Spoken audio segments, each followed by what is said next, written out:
एक समय की बात है।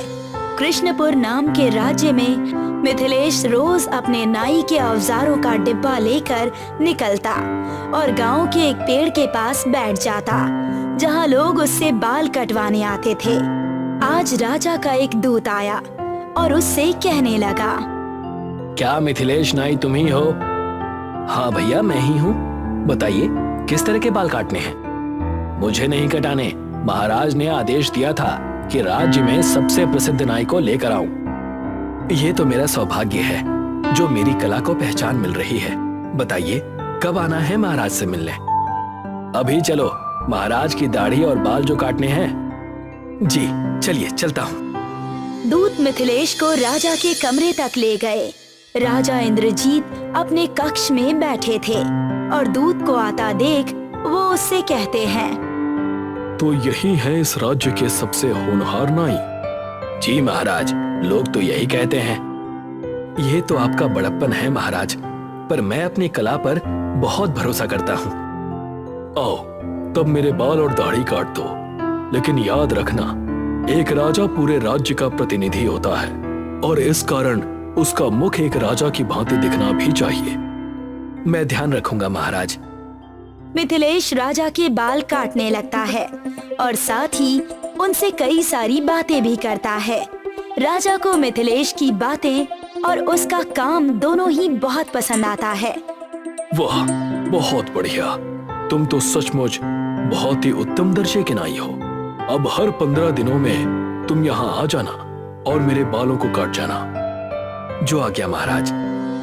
ऐसे ही मिथिलेश कुछ ही महीनों में राजा का चहीता हो गया और बाल काटने के साथ साथ वो दरबार में भी बैठने लगा। ये बात मंत्री अंशुमन को पसंद नहीं आई। आज वो दरबार में मिथिलेश नाई के लिए एक षड्यंत्र रच कर आया था। महाराज की जय हो। आओ अंशुमन, आज कौन सी नई बात लेकर आए हो मनोरंजन के लिए? जी, आज मैं एक बहुत ही खास सवाल लेकर आया हूँ।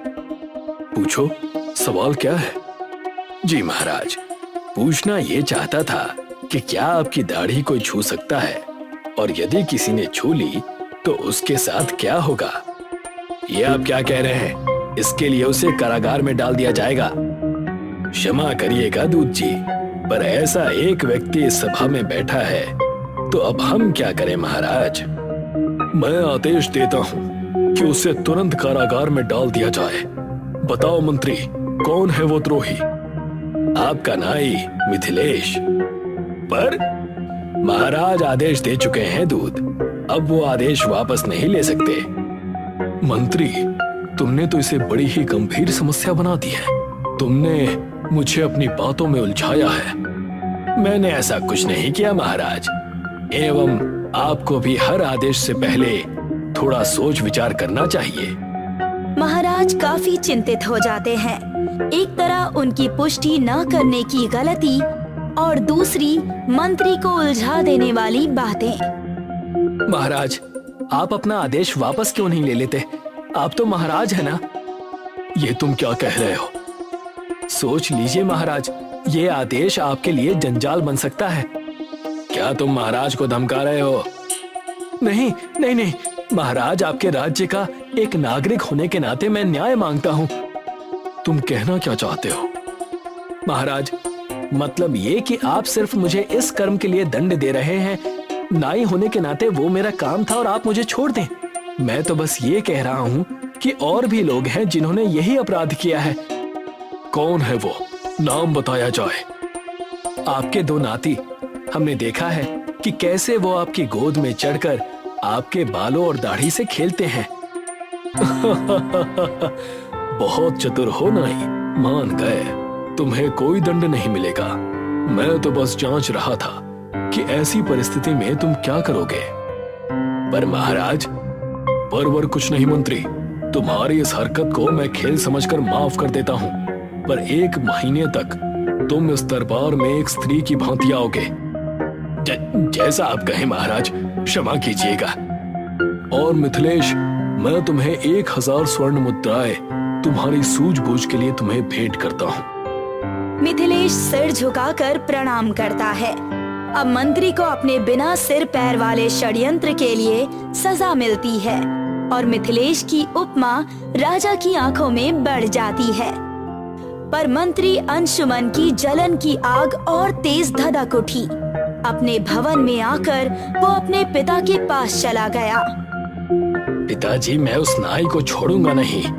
आप तो पूर्व मंत्री रह चुके हैं पिछले राजा के कार्यकाल में। आप मेरी मदद कीजिए।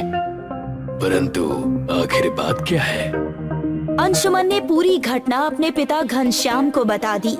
उसके पिता बहुत क्रोधित हुए। तुम्हें उस नाई की वजह से एक स्त्री के रूप में जाना पड़ा। मेरे पास एक बहुत ही बढ़िया तरकीब है, ध्यान से सुनो। घनश्याम अपनी तरकीब अंशुमन के कानों में बताता है और अंशुमन की आंखें चमक उठती है। देखते ही देखते 1 महीना पूरा हो गया और आज मंत्री अंशुमन की सजा के अनुसार उसकी साड़ी पहनने का आखिरी दिन था। वो सभा में अपने पिता घनश्याम के साथ आया था। आओ मंत्री, क्या बात है? आज पूर्व मंत्री जी को भी साथ लाए हो? दरअसल पिताजी की अकस्मात मृत्यु हुई और कुछ पल वो स्वर्ग में रुक गए थे। अच्छा, स्वर्ग कैसा था घनश्याम? क्या तुम्हें वहाँ मेरे पूर्वज मिले? हाँ, बिल्कुल मिले।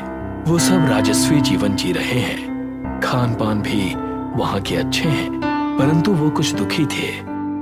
मतलब क्या मुझसे कोई कमी रह गई इस राज्य को संभालने में, या कोई और बात है? बिल्कुल नहीं महाराज, वो तो आपसे अति प्रसन्न थे। तो बताओ कि आखिर उन्हें क्या परेशानी है? दरअसल महाराज, स्वर्ग में कोई नाई नहीं है और उनकी दाढ़ियां जमीन तक पहुंचती हैं। उन्होंने आपके नाई को स्वर्ग से देखा तो उनकी इच्छा हुई कि आप इस विषय में कुछ करें। अच्छा, पर हम करें क्या? हम तो यहाँ से किसी नाई को भेज नहीं सकते कि हमें मिथिलेश नाई को अग्नि देनी होगी और उनका अंतिम संस्कार करना होगा। पर यह तो हत्या हो जाएगी।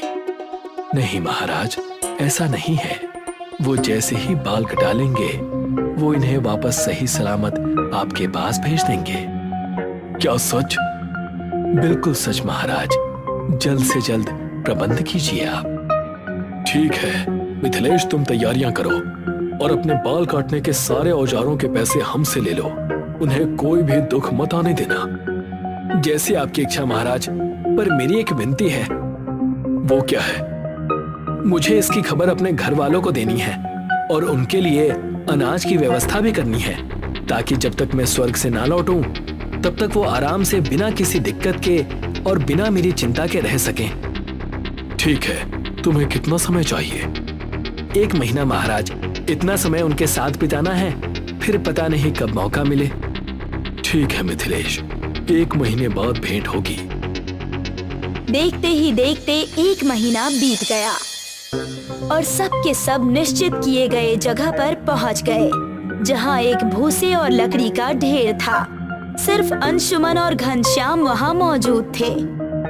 अब तक महाराज और नाई आए नहीं।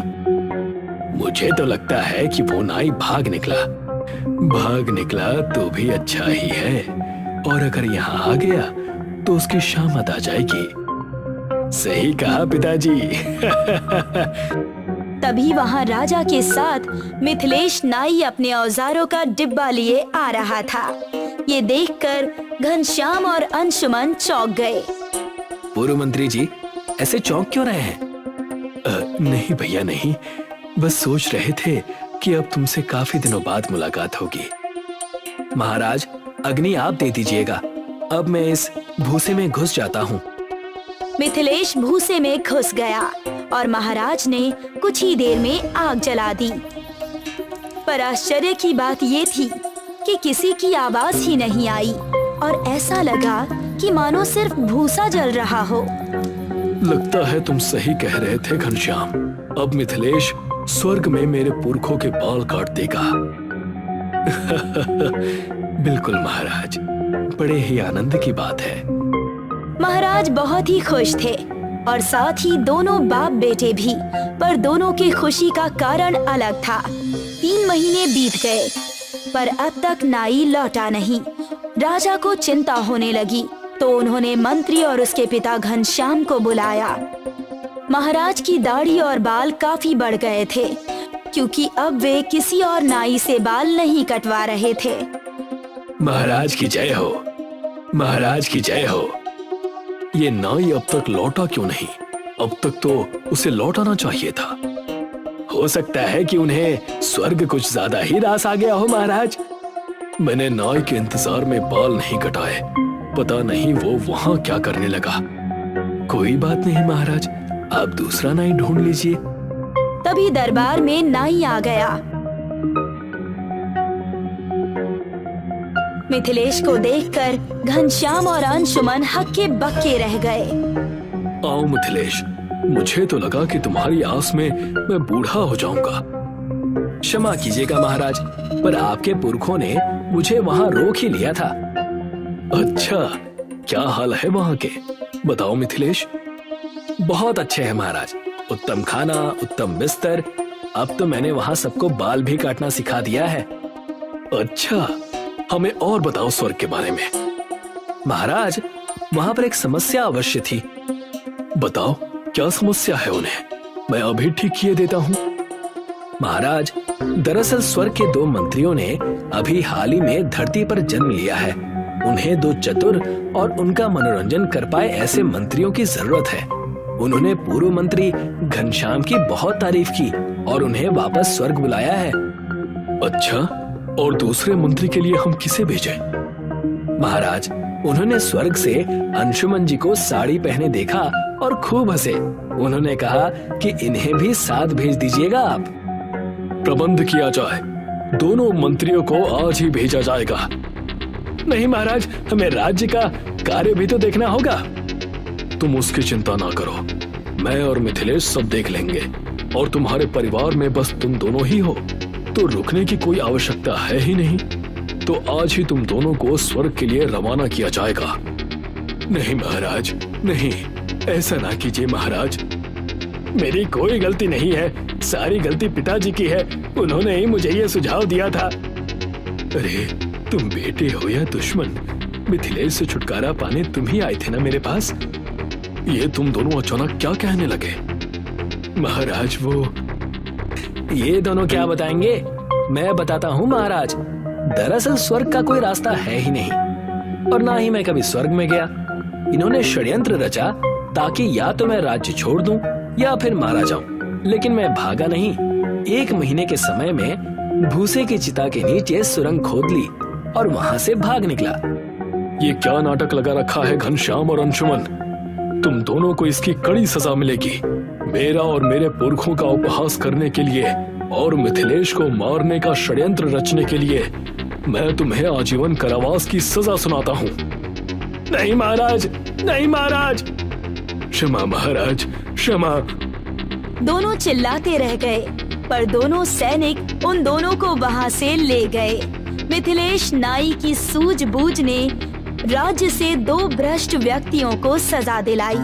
चतुर नाई से खुश होकर राजा ने उसे कई रत्न और आभूषण दिए। इसके बाद से मिथिलेश राजा का एक बहुत बड़ा सहायक बन गया।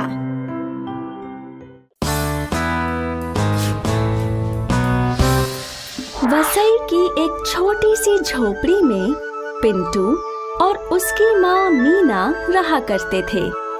पिंटू के बाबा को गुजरे हुए कई साल हो गए थे। मीना दूसरों के घरों में बर्तन धोकर घर का खर्चा चलाया करती थी। पिंटू और मीना दोनों गरीबी की जिंदगी जी रहे थे। बेटा पिंटू, मैं चाहती हूँ कि कल से तुम स्कूल जाओ और पढ़ाई करो। लेकिन माँ, हमारे घर की परिस्थिति इतनी खराब है, आप मेरी पढ़ाई का खर्चा कैसे उठाएंगी? वो मैं देख लूंगी, बाकी तुम सिर्फ पढ़ाई पे ध्यान दो। वैसे भी सारा दिन यहाँ वहाँ मटर गश्ती ही करते रहते हो। कम से कम अगर तुम स्कूल जाओगे तो भविष्य में तो तुम्हारी जिंदगी संवर जाएगी। ठीक है माँ, लेकिन मैं भी कुछ काम ढूंढकर आपकी मदद करूंगा। हाँ ठीक है। और अगले दिन मीना अपने बेटे को पहली बार स्कूल छोड़ने गई। मीना बहुत खुश थी और अपने बेटे को स्कूल में जाते देख उसके आंसू नहीं रुके। अब मीना ने और 2 घरों में काम करना शुरू कर दिया था। पिंटू स्कूल से लौटकर अपनी माँ मीना की राह देखने लगा। माँ को अब तक तो लौट आना चाहिए था, कहाँ रह गई माँ? पिंटू काफी देर तक राह देखता रहा और फिर मीना लौट आई। कहाँ रह गई थी आप? कुछ नहीं, मैं और 2 घरों में काम कर रही थी। और 2? हाँ, तेरी पढ़ाई के लिए। माँ, वैसे तेरे स्कूल का पहला दिन कैसा था? बहुत अच्छा था माँ।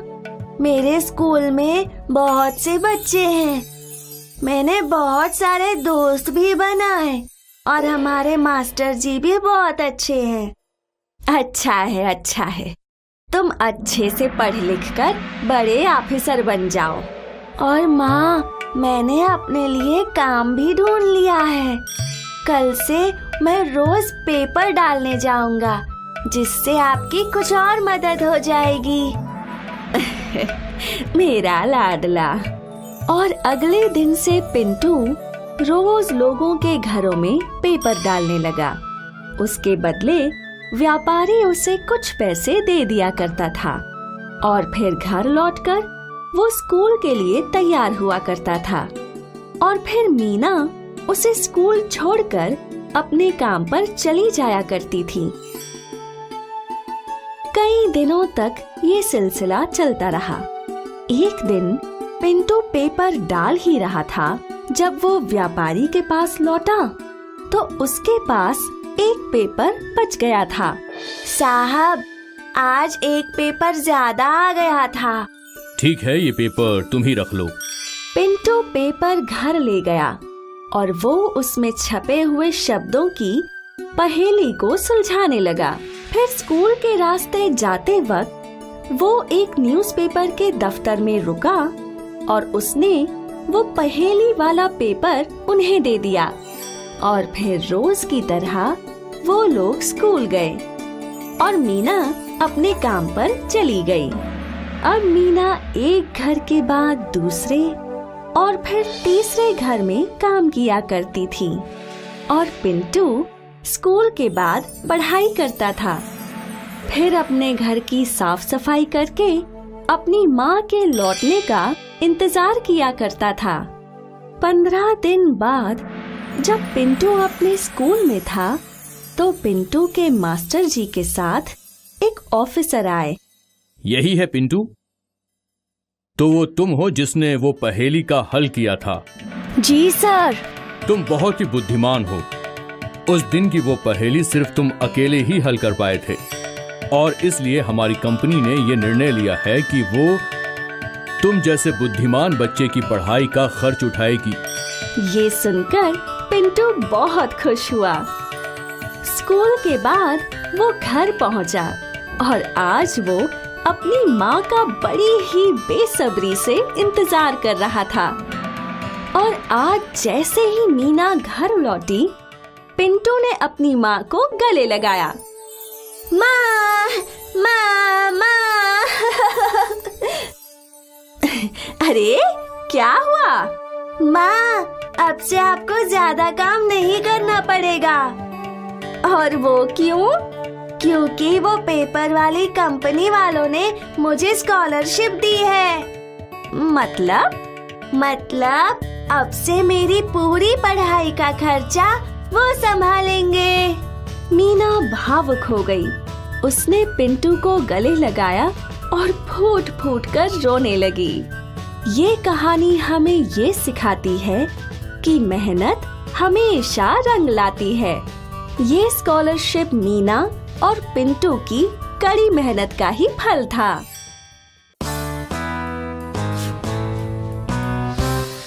सब्जी ले लो। ताजी ताजी सब्जी ले लो, लाल टमाटर, हरी खुशबूदार सब्जियां। मीरा गांव-गांव घूम-घूम कर सब्जियां बेचा करती थी। रोज गांव में घूमते वक्त उसकी नजर एक सब्जियों के बगीचे पे पड़ा करती थी। कितने वर्ष हो गए मैं ये सब्जियों का बगीचा देख ही रही हूँ। मीरा का सपना था कि वो उस बगीचे को खरीद ले और वहाँ खुद ही सब्जियां उगाए, लेकिन मीरा की परिस्थिति उसका साथ नहीं देती थी। मीरा का एक छोटा बेटा था जिसके पालन पोषण की पूरी जिम्मेदारी मीरा पर थी, क्योंकि मीरा के पति कुछ साल पहले स्वर्ग सिधार गए थे। एक दिन की बात है। सब्जी ले लो, ताजी ताजी सब्जी ले लो, लाल टमाटर, हरी खुशबूदार सब्जियां। तभी सामने से विमला घी वाली आई। अरे ओ मीरा, क्या हाल चाल? सब बढ़िया, तुम बताओ तुम्हारे क्या हाल है? सब ठीक है। तुमने सुना कि वो सब्जियों के बगीचे का मालिक खरीदार ढूंढ रहा है? अगर मेरे पास पैसे होते ना तो मैं आज ही वो बगीचा खरीद लेती। मीरा को वो सब्जियों का बगीचा इतना पसंद था कि वो सीधे बगीचे के मालिक के पास पहुंची। सेठ जी, सुना है आप बगीचा बेचना चाहते हैं? हाँ, अब मैं बुढ़ा हो गया हूँ, बागीचे की देखभाल नहीं कर पाता हूँ, तो इसलिए बेच रहा हूँ। क्या तुम खरीदना चाहती हो? हाँ सेठ जी, पर पता नहीं मैं खरीद पाऊंगी या नहीं। आप इसे कितने में बेचना चाहते हैं? मुझे इसके 500 सिक्के चाहिए। अरे बाप रे, मेरे पास तो सिर्फ 200 सिक्के हैं। 200 सिक्के बहुत कम है। मैं 400 सिक्के के नीचे नहीं बेचूंगा। सेठ जी, अगर मैं आपको अभी ये 200 सिक्के दे दूं और अगले 4 महीने तक हर महीने 50-50 सिक्के दूं, तो क्या आप मुझे ये बगीचा बेच देंगे? सेठ जी ने सोचा। ठीक है, अगले 4 महीने तक तुम्हें मुझे 50-50 सिक्के देने होंगे। मीरा बहुत खुश थी कि जल्द ही उसे उसके सपनों का बगीचा मिलेगा। फिर क्या था, मीरा और ज्यादा मेहनत करने लगी। उसने रोज ज्यादा सब्जियां खरीदकर बेचना शुरू किया, जिससे उसे ज्यादा पैसे मिलने लगे। रोज मीरा पाई पाई जोड़ने लगी। अब शाम के समय मीरा गांव में घूम घूम कर फरसान भी बेचा करती थी। 1 महीने बाद मीरा ने सेठ जी को 50 सिक्के दिए। मीरा बहुत खुश थी। मीरा ने अपनी मेहनत जारी रखी और वो सुबह सब्जियां और शाम में फरसान बेचा करती थी। देखते ही देखते मीरा ने अगले 4 महीने में सेठ जी को सारे पैसे दे दिए। बहुत बढ़िया मीरा, अब ये बागीचा तुम्हारा हुआ, इसका अच्छे से ख्याल रखना। मीरा ने अपना बगीचा खरीदने का सपना पूरा कर लिया। अब मीरा अपने खुद के बगीचे में सब्जियां उगाया करती थी और दूसरे सब्जी वाले उससे सब्जियां खरीदा करते थे। मीरा के परिश्रम ने उसकी जिंदगी बेहतर बनाई। उसका बेटा भी अब अच्छे स्कूल में पढ़ने लगा और मीरा की जिंदगी सुखद हो गई। इसलिए कहते हैं, मेहनत करने वालों की हार नहीं होती।